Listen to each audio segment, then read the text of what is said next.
الحمد لله رب العالمين وأشهد أن لا إله إلا الله وحده لا شريك له ولي الصالحين وأشهد أن سيدنا محمدا عبده ورسوله اللهم صل وسلم على سيدنا وحبيبنا مولانا محمد الذي أرسلته رحمة للعالمين أما بعد أوصيكم ونفسي بتقوى الله. Allah Azza wa Jal has given the Muslims immense wealth in this day and age. If we look towards the Gulf states, and the states where petrol and these type of natural resources are produced, you will find that these states are the most richest, most affluent of countries in the world. Billions and billions of dollars and profit every year in most of the Gulf states. And if we look at the other Arab countries, we find that some of them, subhanAllah, are very rich in other resources. And we look to the Far East, countries like Malaysia and these other countries, they're also quite rich in natural resources. And Brunei and Turkey, and subhanAllah, many countries, Allah Azza wa Jalla has blessed them. Many of the Muslim countries have some sort of wealth. When you look at Nigeria, they have a large diamond mines. However, Allah Azza wa Jalla has, despite His fadl and despite His rizq, Allah Azza wa Jalla has made a type of shukr for this ni'mah. And this is us giving some zakah. And subhanAllah, many of our Muslims here today in this masjid, mashallah, are living quite comfortably, alhamdulillah. Relatively speaking, compared to Muslims in the countries our parents came from, mashallah, we're in a good state. However, there is a shukr that is wajib for us to do, and it is the zakah. The Prophet sallallahu alayhi wa sallam has said, خمس من جاء بهن مع الإيمان دخل الجنة. A person who does 5 things with iman. And this is very important that we do with iman, not من العادة لكن من الإيمان. And there's a difference. The Prophet then mentioned a person who من حافظ على صلوات الخمس, a person who does his 5 prayers, على وضوئهن وركوعهن, doing the wudu correctly and doing the ruku' correctly, doing the movements correctly, not rushing, not going up and down too quick, slowing down, and doing these 5 prayers on time. ومن وقام وصام رمضان, and fast Ramadan, وحج البيت. And then the Prophet sallallahu alayhi wa alihi wa sallam mentioned وأعطى الزكاة طيبة نفسه. He gives the zakah with a khatir, a good feeling. غير مستثقل, not feeling heavy. He's giving it because he's happy to give it. Not saying, oh, this is another dain, another debt. But he's giving it happy. See, the Prophet sallallahu alayhi wa sallam, he put conditions. When you give zakah, you give it, you're happy to give it. طيب, if these people do these things, they will go into heaven. The Prophet sallallahu alayhi wa sallam has spoken about zakah. And he said, من قام الصلاة ولم يؤتي الزكاة. A person who prays, but does not do his zakah. And let me tell you something, for some people they may be unaware. There's more than one type of zakah. People think there's only zakat al-fitr in Ramadan. No. You have zakah on your money. You have zakah on your wife's jewelry. If you have businesses, you have zakah on your business. I'll repeat it again. Zakah is not just a zakat al-fitr in Ramadan that you give out. There's other types of zakah that is wajib for you to give out, and it is haram if you don't do it. There's zakah on your money. You have money saved up, there's zakah. You have money in your bank account, there's zakah. If your wife has any gold or silver jewelry, there's zakah. If you have a business, and many of our brothers, mashallah, have businesses, there's zakah on your business. And inshallah, for next week's khutbah, we're going to talk about this. But don't just think there's only one zakah. There are several zakah you may have to give out. And if you don't know about this, then you're going to fall into haram.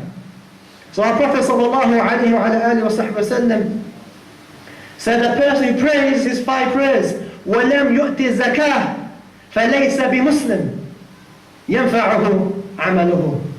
A person who prays but does not know about the zakah on his business, doesn't know about his zakah on his wife's jewelry, doesn't know about the zakah in his wealth, in his bank account. He doesn't know these things. He's not listening. But he prays. No use. The Prophet ﷺ, until you give out the zakah on your wealth, in your bank account, in your business, on your wife's jewelry. What do we, if we do this? The Prophet ﷺ in a hadith narrated by Anas bin Malik, as narrated in a hadith collection of Ahmad ibn Hanbal, the Prophet ﷺ said, after answering a question, a man from the tribe of Tamim came to the Prophet and said, Ya Rasulullah, I am rich and I have a large family. What are the responsibilities I have? And what should I give out? And our Prophet ﷺ mentioned to a person who is relatively wealthy and has a decent family. And subhanAllah, most of us here, compared to the countries our parents or we came from, we're doing okay. So this advice applies to you. Don't think I'm poor, because you're in a better situation than most people around the world. What's the nasiha? The Prophet ﷺ said, تخرج زكاة من مالك فإنها طهرة تطهرك. The Prophet said, for a person who has a good family, large family, and has wealth, that you have to give out your zakah from your wealth. Not just zakat al-fitr Ramadan, but the rest of the zakat that is wajib on you. Why? Because it's a purification. And the Prophet said it purifies you. So if you don't give your zakah, you're impure. You're ghayr tahir. That's why we have to give our zakah. And you have to know how much to give and when to give the zakah. And then the Prophet ﷺ then gave another piece of advice for this person who has a large family. And this is very important, because many of us fall in this wajib. وَاتَّصِلُوا أَقْرِبَاءَكَ. That you have relations with your relatives. And don't cut off your family. Don't cut off from your father. Don't cut off from your daughter. The daughter doesn't cut off from the father, and the mother doesn't cut off from the husband. And this is too much in this community, and many communities. People not talking to each other, father not talking to the son, son not talking to the mother, mother not talking to the daughter, daughter not talking to... And then we're going to come and think, MashaAllah, and then we wonder why we have problems. And we're going to finish the khutbah about dealing with problems. And you're thinking, what's zakah got to do with what's happening in Syria, and what's happening in Afghanistan? And you're going to find out there's a connection. This khutbah isn't just هكذا بس. There's a connection. And the Prophet ﷺ said, وَتَعَرَفُوا حَقَّ الْمِسْكِينِ وَالْجَارِ وَالسَّائِلِ. That you know the right of the miskin, the poor person. You know his haqq, and you give his haqq, and you know the rights of your neighbors, and you know the rights of those who ask. The Prophet ﷺ in a hadith narrated by Imam al-Tabarani wal-Hakim, he has said, مَنْ أَدَّى زَكَاةَ مَالِهِ فَقَدْ ذَهَبَ عَنْهُ شَرُّهُ. A person who gives out his wealth, his zakat, in his business, in his savings, or in his wife's jewelry, the shar, the evil, the badness, the impurity will disappear from the money. And we wonder why, subhanAllah, some people, they are wealthy, but there's no barakah. It doesn't last. Mashakil, problems. Why? Because they're not giving zakah. They have problems. Their wealth is impure. It's najis. Until you give out the zakah, like when you go to the toilet and you go and you remove the waste, you become pure. But if you leave this poison inside your body, you're going to poison yourself and you're going to die. And our wealth, if you don't give your wealth, if you have imsak of your money, you're going to poison your money and you're going to kill the barakah and kill your heart.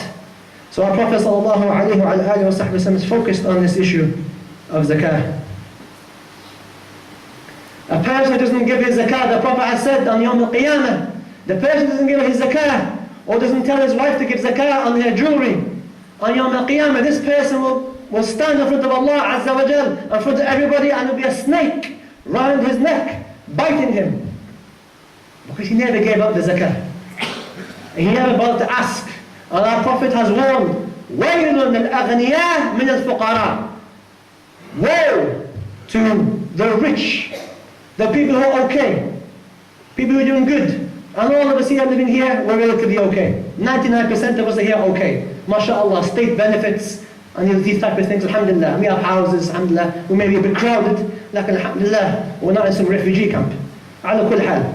The Prophet said, woe, a warning to the one who doesn't give out his zakah from the poor people, because Allah Azza wa Jalla will say to them,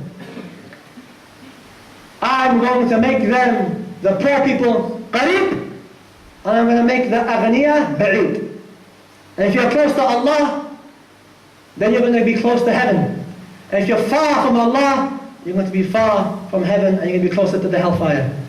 So this is very important. And inshallah we're going to end on a hadith that's narrated by Abu Dawud, in which the Prophet ﷺ is explaining to us some of the asrar, the secrets of zakah. And he said, حَصِّنُوا أَمْوَالَكُمْ بِالزَّكَاةِ. Protect your wealth by giving zakah. You spending, you're going to protect it. Don't think by you giving it, it's going to go down. It's only going to increase. It's going to have growth. And this is what the ulama say, that when you zakah, the secret behind you giving your zakah, the more you give, the more it increases. And you try it out. But the less you give, or if you don't give anything at all, your money is going to go down. And the Prophet ﷺ said, وَدَاوُوا أَمْرَاضَكُمْ بِالصَّدَقَةِ. And treat those who are sick amongst you by giving charity. If there's people who are sick, give out charity on their behalf, because the Prophet has said this has a dawa, this has a cure. By you giving money, you're going to cure people. And then the Prophet ﷺ finished this beautiful hadith, and he said, and this is a hadith that has more bearing in our time, وَاسْتَقْبِلُوا أَمْوَاجَ الْبَلَاءِ بِالدُّعَاءِ وَالتَّضَرُّعِ. And meet the waves of bala, of tribulation, of fitna, of crisis, of tahrish, of killing, of murder. This is all bala.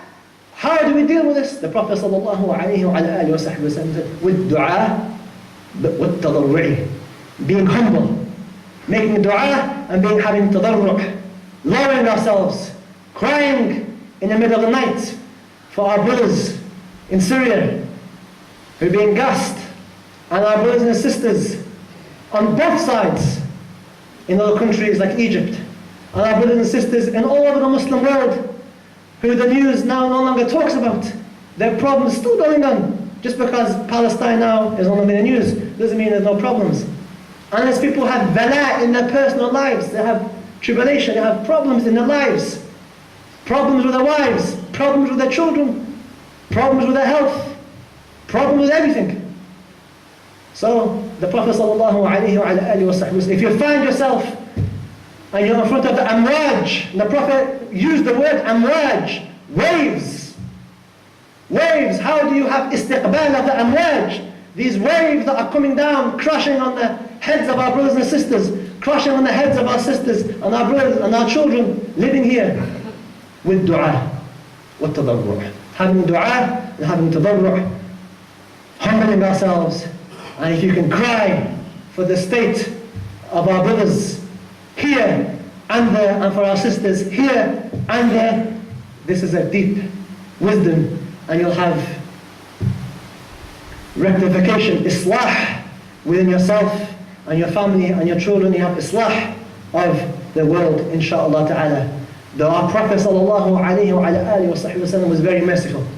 And the hadith, the words he used are very precise, exact. Every single kalima, word is precise, intended for a meaning.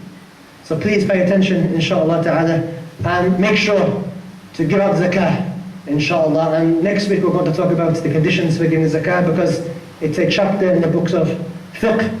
They're slightly difficult. Inshallah, we're going to talk about the next week, inshallah ta'ala. عباد الله اعلموا أنه لا أنفع للإنسان في هذا الزمان من ثلاث خصال